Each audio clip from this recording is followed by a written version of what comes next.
southwestern Georgia, northwestern Worth County in south-central Georgia until 2:45 p.m. Eastern Daylight Time.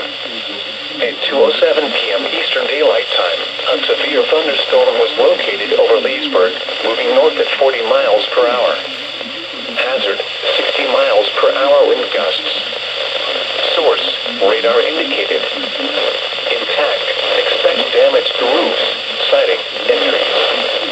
Locations impacted include Leesburg, Albany, Smithville, Sasser, Truckee, Stocks, Forester, Palmyra, Century, Jordan Plains, Starksville, Vine Crossroads, Stretchens, Armena, Miami, Philima, Mossy Dell, and Oakfield.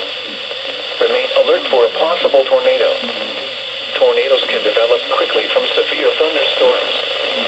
You can spot a tornado go at once into the basement or small central room in a sturdy structure. For your protection, move to an interior room on the lowest floor of a building.